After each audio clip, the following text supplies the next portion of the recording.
Zou het no leak het geen olieballenverkeer op Oortjesdij in Dantebadiel, omdat dat dit hier op een snij valt. Een soort mensen binnen het je likwels net mee eens. Joran Jager van BVNL had een moosje inzien om te bezieken de verkeer dorst mogelijk te maken op deze dag. We willen ondernemers die olieballenbakken vrijlaten, omdat één keer in deze op een snede doen. Het komt één keer in de 4-4 voor en deze mensen die moeten het gewoon op deze dag verzinnen.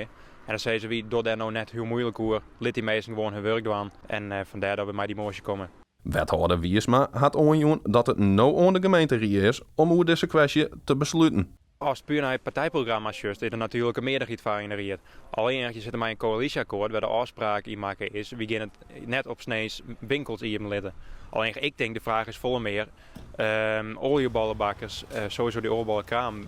Is dat nou detailhandel of is dat nou horeca? Een foodtruck, dat is ongeveer hetzelfde. Dat valt bijvoorbeeld wel onder horeca. Dus ik denk dat daar meer de discussie in zit. Begin november zal de rode moosje stemd worden. En BVNL krijgt zat het no leak het stiepen van een partij waarvan misschien net elke niet het verwachten hier. Wij zijn bereid om deze keer een uitzondering te maken. Voor de winkeliers die het willen, we hebben het iedere keer over de crème, maar we moeten ook nadrukkelijk zien naar onze eigen bakkers. Als die de behoefte veel om hier te kennen, dan vinden wij dat we daar op zijn minst maar een positief reageren moeten. Je bent een christelijke partij. Hoe denk je dat jouw achterban daarop reageren zal?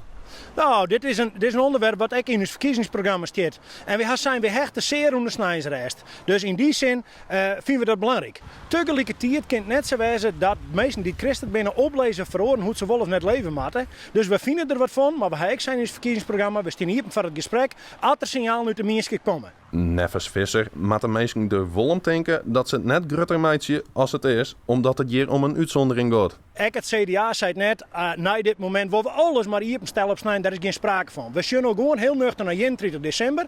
We hebben een zwier hier met elkaar gewoon na corona. We zitten midden in oorlogen. We willen binding met elkaar, we willen in relatie staan. Daar passen goede tradities bij. En daar jet bij net kerk gaan, maar daar jet wat u betreft ook een oliebal bij die een beetje vers is. En daar willen we erom te zieken. Dus we kunnen net principieel om eerder slaan met de Bijbel, maar gewoon ik hier voor het gesprek en elkaar beet houden. Nuchter dan een sjen en van daaruit een goede keuze maken.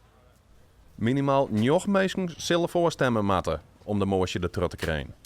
Ik hoop dat er een paar coalitieraadsleden met hem eens zijn dat dit zo belachelijk is. Dat ze zeggen, nou jongens, kom op, we geven voor die mensen steen, wie stemmen voor.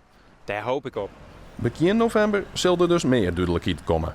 Maar waar binnen de heren zelfs eens van plan om een olieballen te keepjen? Wij hebben altijd de verste adres hier in dan woord. Dat bevalt ons best. Ik denk dat die op sneus hierpen is en daar zullen we onze olieballen keepje. Ik dit hier. Nou, het liefste gewoon op een snees hier in de wedstrijd of in dan wat. Maar ja, dat is nog even de vraag, hè.